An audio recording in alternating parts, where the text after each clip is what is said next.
you did, eh? Yeah.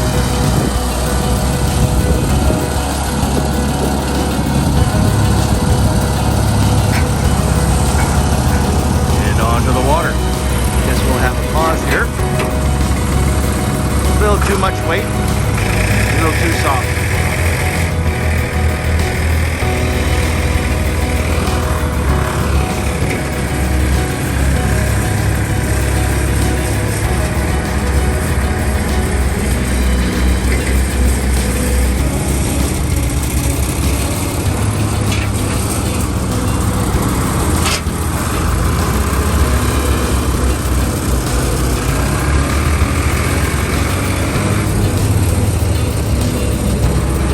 Okay, wait for me.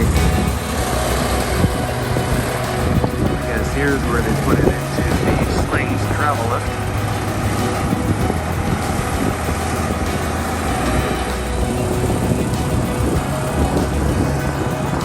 Hang in here.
Too many jobs. I gotta stop spending money now. I gotta stop spending money now.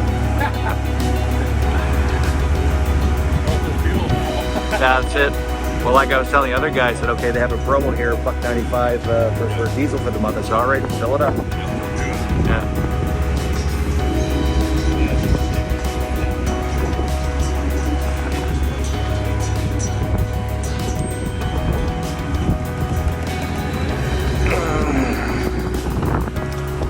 There we go, splash.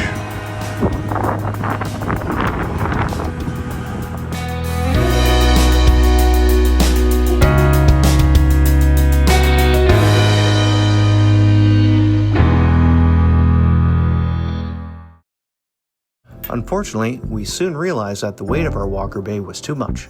With a weight limit of 1,100 pounds, the seaweed davit system was more than capable of supporting it. But with the dinghy sitting so far back on the aft of Latitude Adjustment, the swim platform at speed was almost 50% underwater, and the keel of the dinghy was starting to hit the stern wake. The solution was to reduce weight, and this couldn't be done with a walker bay which had a fiberglass hull and a 40-horse outboard weighing in at a combined 800 pounds. The only viable alternative was to trade the walker bay in for a lighter weight dinghy. We ended up getting an aluminum hull Gala A300 center console with a 20-horse Tohatsu outboard. The combined weight of this dinghy was only 400 pounds, a 50% reduction from what we had. And so we waited for the new dinghy to get ready, and in the interim took Latitude Adjustment on a short cruise to Midland and back to continue to evaluate all of the new systems on board this year. And we're out for a little ride today. Went to Midland.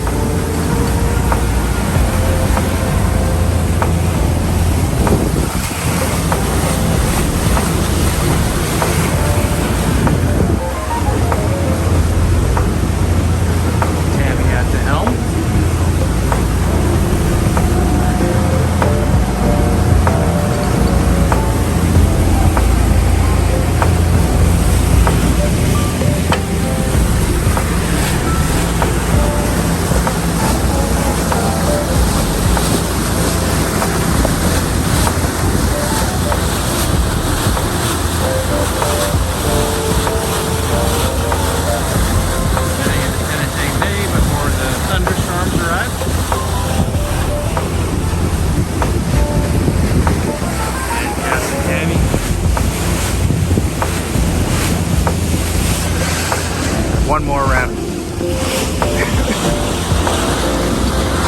We'll take a look at how the captain is operating.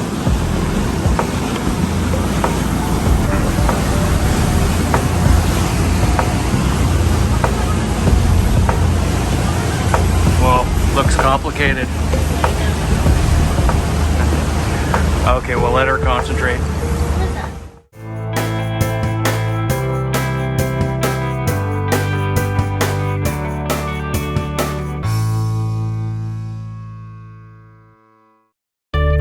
Now that we had our new dinghy, we decided to head out for a well-deserved weekend anchoring off of Beausoleil Island.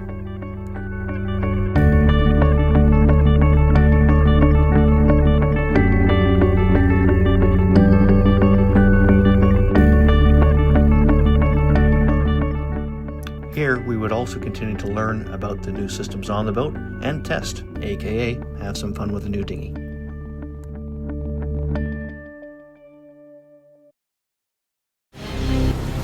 The weather forecast had warned of thunderstorms. Reluctantly, we made the call to head back to the marina.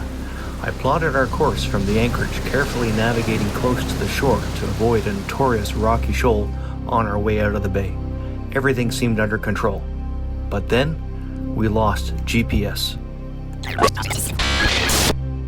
Suddenly, it looked like we were veering too close to shore.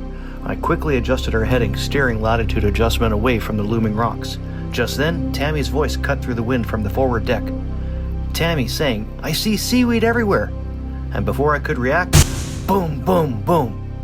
We hit the shoal, hard. I threw the engines into neutral, but latitude adjustment was already listing slightly. We shut down the engines and took stock of the damage. Our first thought was to rock her off the shoal, but the starboard engine wouldn't stay running. On the third attempt, it backfired, sending a plume of black smoke into the air and an oil slick spreading over the water. The exhaust had been submerged, leading to the backfire. Other boaters gathered around, shouting advice. Check the bilge for water. Did you dive to check for damage? All good points, but in the chaos, they hadn't crossed my mind. I grabbed my snorkel gear and dove down to inspect the hull. The damage was bad. Starboard prop and rudder bent, forward keel scraped, but no hull breach, and a quick check of the bilge confirmed no water was coming in. One boater tried to tow us off the rocks, but it was no use. We had no choice but to call the Coast Guard on Channel 16. Then a voice broke through the call, a salvage operator.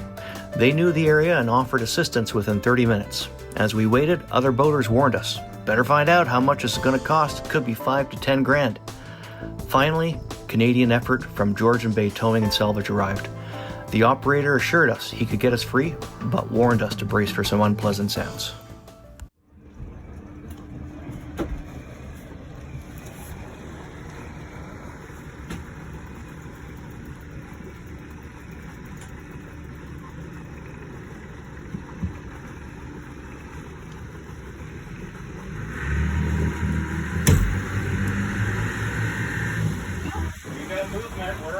A few good pulls and suddenly we were floating again. The operator gave us the option to return to Beacon Bay on our own, but with only one engine and significant damage, we opted to be towed. As we approached the dock, the boating community rallied. Friends radioed in offering help with the docking. Their support was a huge relief after one of the most stressful days we've ever had with latitude adjustment. The experience taught us the importance of staying calm, working through problems step by step, and always being prepared, like a Boy Scout. From having the right tools and safety gear to knowing your boat inside and out. Double and triple check everything. Now, let's get her fixed.